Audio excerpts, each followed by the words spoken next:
If you have an iPhone, you definitely want to watch this video. So with our iPhones, we get Siri, who is our virtual assistant, and she's still listening. So we'll just shut her off. And there's a security concern with Siri that a lot of people may not know. If you lock your iPhone, for example,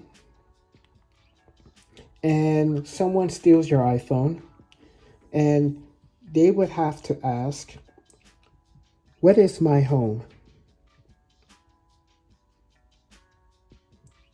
And they can see the home address there. In order to prevent that from happening, you want to tap on settings, scroll down to Siri and search.